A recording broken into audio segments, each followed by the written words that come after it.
In our last episode, we talked about the new reservation as it relates to a phone order and the process it takes to manually enter that into the system.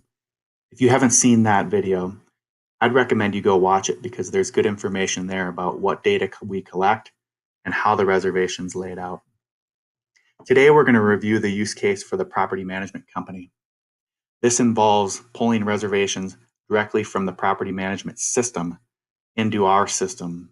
This is going to be about 85 to 90% of our reservations, and it's a somewhat automated process once we get it dialed in. Let's go take a look.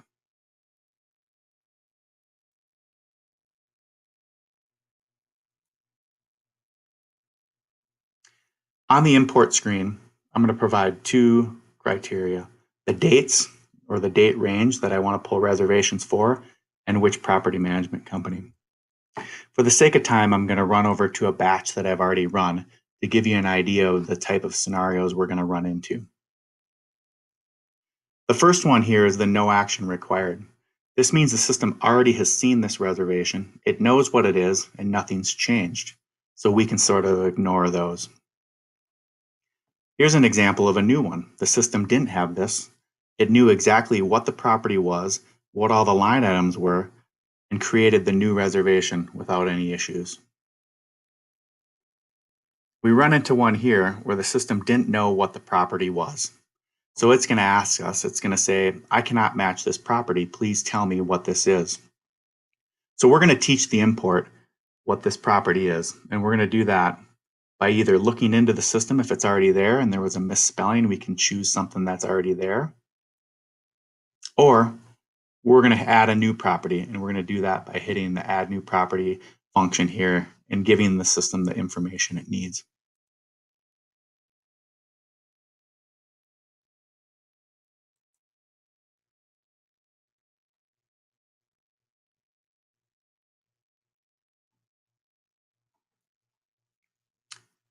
As you can see, we get later or down the list a bit more.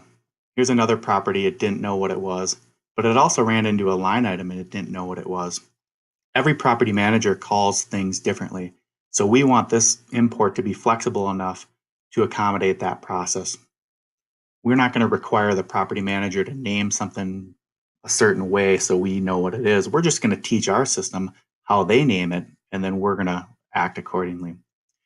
So this instance right here is a linen package for 1 week. That's a rental item standard. So I'm going to tell the system that this is rental item standard. Another example right below that has to do with equipment.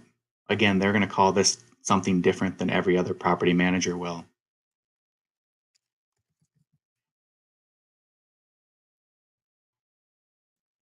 So now that I've mapped this line item to this item in my inventory, I'll never have to do that again. It will know exactly what that is the next time an import comes in with this item on it. Here's an example of a reservation that has changed. The checkout date changed, and they moved properties. This can be tedious. These are the phone calls that we get on Friday night at 6:30. We have to run out because something has changed and we didn't know about it. Maybe not on the checkout, but if we do see something on an early check-in, that can generally be an issue.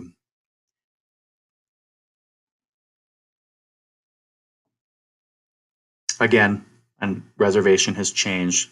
What do we want to do? Delete, replace, or just update? That's the most common process.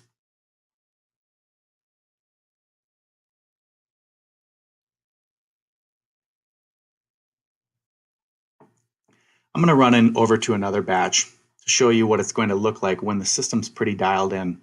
It knows what everything is, what the properties are, what the line items are. This is typically what you're going to see.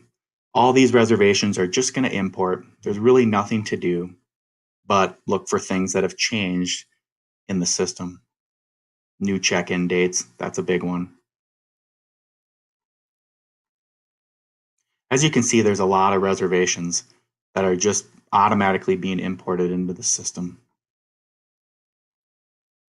So hopefully that gives you a good idea of how easy it can be to pull reservations from a property management system into our system, and not have to key those in, saving days upon days of content entry.